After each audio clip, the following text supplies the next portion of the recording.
Beriman curahkan kepada Nabi Muhammad baginda Nabi Muhammad SAW, atas keluarganya, sahabatnya, para pengikutnya hingga akhir zaman. Mudah-mudahan kita umatnya telah di yaumil kiamat nanti mendapatkan syafaat dari semua.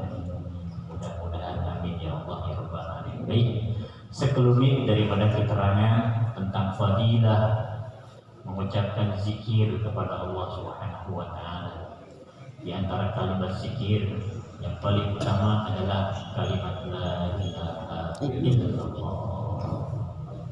Makanya di antara para ulama mengatakan, salah satu habaib juga mengatakan ketika menjelang jam 12 memasuki tahun baru, maka kita diucapkan kalimat la ilaha illallah. Walaupun nggak rame-rame sendirian, ya pasteng jam 12 tuh ya, kita ucapkan la ilaha illallah. Samping kita bini lagi tidur, kita ucapin la ilaha illallah. Apa bang?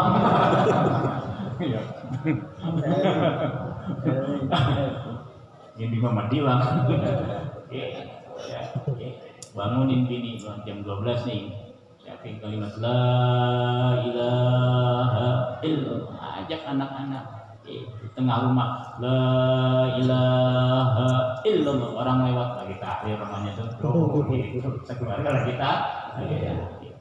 Apa manfaatnya? Terjaga iman kita di hadapan Allah Subhanahu wa taala. Itu yang paling penting, terpelihara iman kita. Baik, sebuah riwayat, inna lillahi umudan ahmar. Sesungguhnya Allah Subhanahu wa taala mempunyai umudan, tiang-tiang ahmar.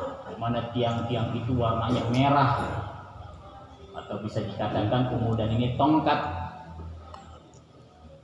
Ra'suhu malwiyun ala qa'imatin min qa'imil arsy.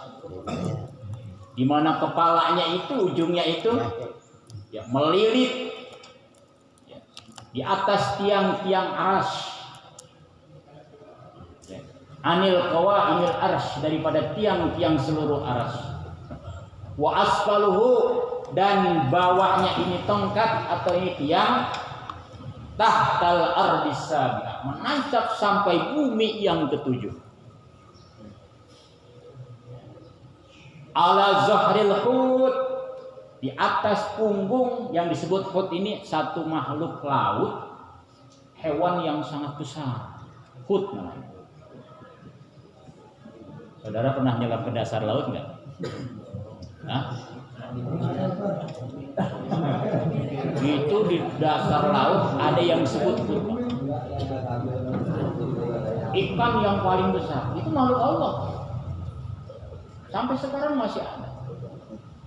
Bahkan satu riwayat itu zamannya Nabi Allah Yunus alaihissalam, ikan nun itu masih ada.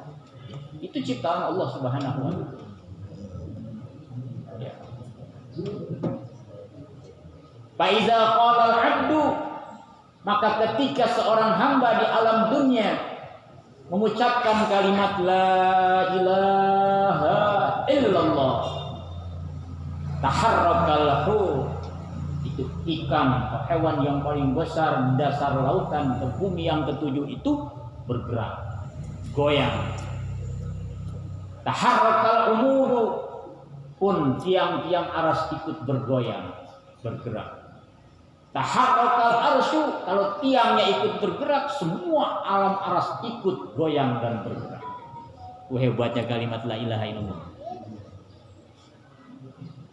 Wa yaqulullahu ta'ala lil arsy, Allah berfirman kepada itu aras, uskun, wahai aras, diam, antem, jangan bergerak baik. Kalau bahasa kita begitu, ya. Wa yaqulu, maka berkata itu aras, lah, aku tidak akan bisa diam wahai Rabb. Wa izzatuka, dan demi kemuliaanmu, la askunu hatta taghfira liqa'iha, aku enggak akan bisa tenang dan enggak bisa diam hatta taghfira liqa'iha, sehingga engkau memberikan satu ampunan kepada orang yang mengucapkan kalimat la ilaha illallah. Ma asaba qablaha min dzambin, apa yang dia berdosa sebelumnya daripada dosa-dosa yang dia lakukan sebelumnya. Amin ya rabbal alamin. Wa yaghfirullahu lahu, karena itu Aras berkata seperti itu, maka yaghfirullahu lahu, maka Allah pun mengampuni permohonan daripada Aras itu, mengampuni dosa orang yang mengucapkan kalimat la ilaha illallah. Al-Imamul Kutub Sahibur Ratib Gausul Ibad wal Bilad Habib Abdullah bin Alawi Al-Haddad radhiyallahu anhu, dalam sebuah kata hikmah dan mutiaranya yang diriwayatkan oleh Al-Habib Mustafa bin Idrus Al-Hirrid, ketika beliau mengajarkan para santri di Masjid Al-Fatah yang berada di negeri Yaman, Al-Habib Abdullah bin Alawi Al-Haddad berkata, ketika Allah Subhanahu wa ta'ala ingin memberikan satu perkara kepada seorang hamba, maka ketika hamba itu melakukan satu perkara yang lain, maka perkara yang Allah berikan itu akan berpindah kepada yang lain. Kata Al-Habib Abdullah melanjutkan nasihatnya, ketika hamba Allah ingin dikasih rahmat oleh Allah Subhanahu wa ta'ala, ingin diturunkan rahmat oleh Allah Subhanahu wa ta'ala, maka ketika hamba itu berbuat maksiat kepada Allah Subhanahu wa ta'ala, maka rahmat itu pun akan terganjal, ditarik kembali oleh Allah Subhanahu wa ta'ala. Begitupun juga Allah Subhanahu wa ta'ala ketika ingin menurunkan satu azab kepada sebuah kaum, sekelompok umat, maka ketika azab itu turun, ada sekelompok umat yang lain melakukan ketaatan kepada Allah Subhanahu wa ta'ala dengan zikirnya dan ibadahnya, maka spontan azab itu pun tercabut kembali oleh Allah Subhanahu wa ta'ala. Ini perkataan Al-Imam Al-Kutub Al-Habib Abdullah bin Alawi Al-Haddad. Beliau melanjutkan, ada sebuah rombongan ketika itu menyeberangi lautan dengan menaiki daripada sebuah kapal air. Maka ketika itu sebuah rombongan naik di kapal air, kapalnya goyang terhantam oleh badai angin dan ombak, sehingga kapal itu pecah porak-poranda. Ketika kapal itu pecah, otomatis para penumpangnya pun porak-poranda, sehingga kapal itu terdampar di daratan dan sebagian penumpangnya turun ingin meminta bantuan kepada orang-orang yang ada di daratan tersebut supaya mereka tetap hidup. Bahasa kita udah kehabisan bekal, otomatis kalau kapalnya hancur di tengah lautan, semua perbekalan hancur semua, makanan udah nggak ada. Akhirnya dia menyisir itu pantai, ada sebuah bukit itu di tengah pulau, dia naik ke bukit itu. Sebagian penduduk kapal itu, dia penghuni kapal itu, ternyata di atas bukit itu ada 7 orang waliun min auliyaillah. Ada 7 wali sedang berzikir kepada Allah Subhanahu wa ta'ala. Dilihat oleh sekelompok orang-orang yang tadi, yang kapalnya hancur, ingin meminta pertolongan kepada 7 orang wali itu yang ada di atas puncak gunung itu sedang berzikir. Tiba-tiba angin dari laut tersebut datang kembali, tiup dengan kencangnya. Bahasa kita seperti angin puting beliung, Pak. Ingin menghantam kembali. Terdengar suara zikir 7 orang wali ini oleh salah seorang tadi penghuni kapal yang menaik kapal itu yang porak-poranda. Terdengar suara kalimat la ilaha illallah. Karena spontan dia kaget melihat angin yang begitu kencang, spontan mulutnya mengeluarkan satu kalimat la ilaha illallah. Itu angin langsung cep landai, bertiup dengan pelan. Tidak jadi menerjang itu sekelompok orang tadi yang sudah kapalnya sudah porak-porak. Salah seorang waliun min auliyaillah yang sedang berzikir menoleh kepada sekelompok orang itu. Asing ini orang siapa? Lalu berkata dan berdoa, mudah-mudahan salah seorang ini diberikan hidayah oleh Allah Subhanahu wa Ta'ala. Setelah selesai daripada angin itu sudah tidak menerjang, lalu dijawab oleh seorang waliun min auliyaillah, ternyata angin itu adalah untuk memusnahkan kapal yang tadi, karena penghuni kapal itu adalah sekelompok orang-orang kafir yang ingin menindas daripada sekelompok orang-orang muslim. Maka Allah kirim itu azab berupa angin, Pak, sehingga ingin dihancurkan oleh Allah Subhanahu wa Ta'ala itu sekelompok orang kafir. Tapi ternyata orang-orang kafir itu malah dekat kepada seorang waliun. 7 wali itu mendengar kalimat la ilaha illallah, spontan dia mengucapkan kalimat la ilaha illallah. Maka jangan sembarangan kita dengan kalimat zikir, ya. Pun kita jangan sembarangan kita menyepelekan satu amalan ibadah kita, Pak.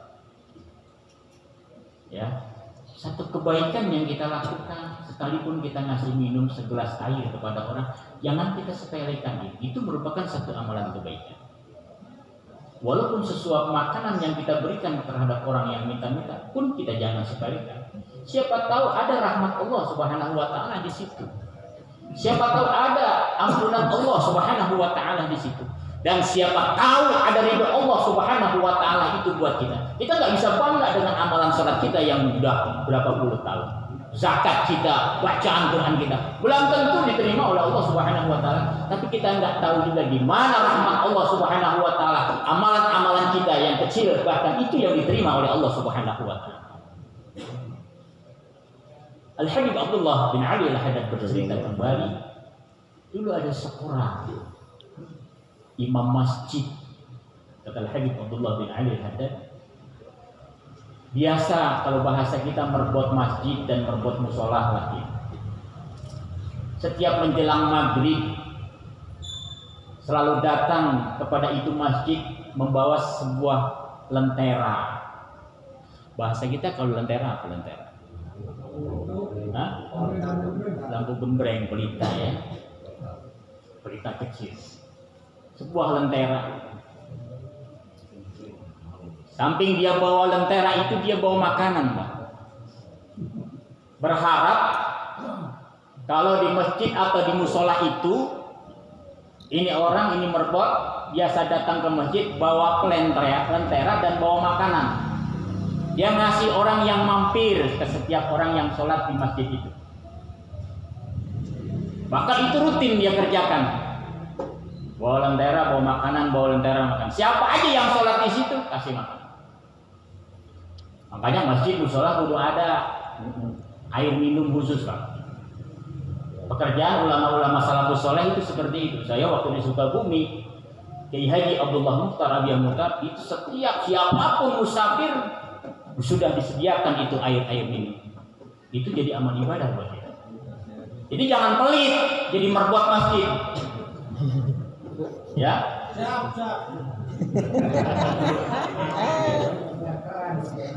Siapkan itu. Itu jadi amal ibadah kita itu. Ada musafir sholat minum di situ. Gak perlu kasih madang. Kamu dia nggak punya ongkos kita ongkosin lah tuh mana amat gak diongkosin.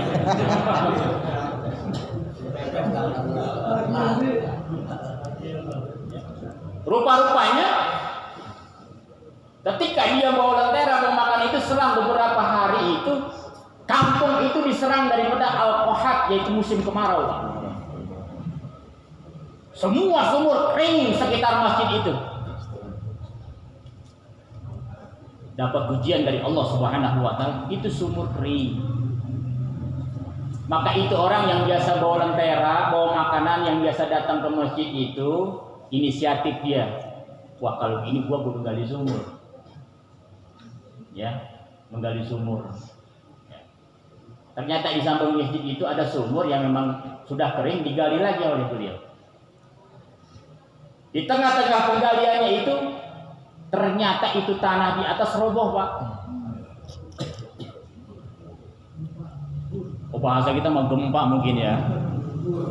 Gugur itu tanah, bebatuan dan tanah merosot. Dia sudah ada di dasar itu sumur. Anaknya nyaksikan. Oh, bahasa itu anaknya yang ngambilin itu tanah nyaksiin. Karena anaknya nggak sanggup nolong, cuma ngeliatin. Bagaimana bisa menolong? Ketika di reruntuhan itu tanah bebatuan, ternyata ada sepotong kayu yang mengganjal pas di atas kepala itu seorang lelaki itu yang biasa bawa lentera, bawa makanan. Terhalanglah dengan kayu itu. Akhirnya itu bebatuan ke tanah itu terhalang dengan kayu itu, beliau masih hidup di dasar itu sumur yang sunyi. Ini cerita Al-Habib Abdullah bin Ali. Setelah beberapa hari kata anaknya, udahlah, berarti bapak saya sudah tewas. Berarti ayah kami sudah meninggal dunia. Udah pasrah sama Allah Ta'ala. Selang 6 bulan, Pak. 6 bulan udah itu terkurung di dalam itu sumur. Ternyata bapaknya masih hidup. Di dalam kegelapan sumur yang luar biasa sudah tertutup dengan bebatuan dan tanah, ada sebuah lentera yang menerangi dia. Dan juga Allah kirim makanan. Ada lentera dan makanan setiap hari 6 bulan Allah jamin di dalam sumur. Akhirnya anak-anaknya inisiatif tuh sama keluarga-keluarga dan para pengurus masjid, yuk ini sumur kita aktifin lagi, udah 6 bulan. Siapa tahu airnya ada lagi. Ketika digali itu sumur, terkejutlah, kok ada orang di dalamnya. Kata anak-anaknya, enggak salah, ini pasti jasad ayahku. Dilihatlah, ternyata ayahnya itu masih hidup segar bugar, Pak. Segar bugar. Diangkat, naik ke permukaan, ditanya oleh anak-anaknya, ayah masih hidup? Alhamdulillah. Kenapa bisa begitu, ayah? Siapa yang menolong ayah? Allah Subhanahu wa Ta'ala. Ternyata ini berkah saya. Setiap saya ke masjid membawa lentera dan membawa makan bersedekah kepada orang, Allah jamin saya. Jangan anggap sepele sebuah amalan. Allah yang jamin aku, nak. Selama 6 bulan aku terkurung di bawah dasar sumur yang gelap, Allah kirim aku lentera, Allah kirim aku makan selama 6 bulan aku hidup. Bersyukurlah mereka kepada Allah Subhanahu wa Ta'ala dengan berkah daripada sebuah amal. Itu juga kita jangan menyepelekan sebuah amalan-amalan zikir, tahmid kita, dan semuanya mudah-mudahan menjadi nilai ibadah, menjadi nilai ibadah buat kita. Amin ya rabbal alamin. Diakhiri oleh sekalian ulama daripada sebagian sahabat baginda Rasulullah SAW. Siapa orang yang mengucapkan la ilaha illallah wa maddaha biha, dia panjangkan itu kalimat la ilaha illallah, maka dengan rasa ta'ziman laha, merasa dia takzimkan itu kalimat la ilaha illallah kepada Allah Subhanahu wa Ta'ala, ghafarallahu lahu arba'atu alafi dzanbin, maka Allah akan mengampuni dosanya arba'atu alafi dzanbin, 4.000 dosanya diampuni oleh Allah Subhanahu wa Ta'ala. Yang mengucapkan kalimat la ilaha illallah, berapa dosanya? 4.000 dosa. Pertanyaannya, kita pernah hitung dosa nggak setiap hari? Yang ada kok kadang bilang hitung-hitung kebaikan mulu. Kayaknya gue sholat full ini tiap hari. Iya. Tapi dosa nggak pernah dihitung. Iya. Tuh, 4.000 dosa. Ya. Qala berkata, "Fa ilam yakun lahu arba'atu ala bizanbi." Kalau dia nggak punya 4.000 dosa, berarti dosa siapa yang diampuni? Kata sebagian sahabat berkata, yaghfiru min zunubi ahlihi wa jirani. Allah ampuni dosa keluarganya, dosa istrinya, dosa anaknya, dosa mantunya, dosa kakeknya, dosa neneknya, semua ahlinya diampuni oleh Allah Subhanahu wa Ta'ala. Enggak ada dosa neneknya, dosa kakeknya, dosa keluarganya, dosa istrinya, dosa anaknya, menantu cucunya wa dzunubi jirani, dosa tetangga-tetangganya diampuni oleh Allah Subhanahu. Nih berkah kita kumpul, nih berkah kita zikir, nih berkah kita sungguh gabungan. Jangan dianggap sepele. Siapa tahu di sini ada ampunan Allah Subhanahu wa taala. Amin ya rabbal alamin. Assalamualaikum warahmatullahi wabarakatuh. Waalaikumsalam warahmatullahi wabarakatuh.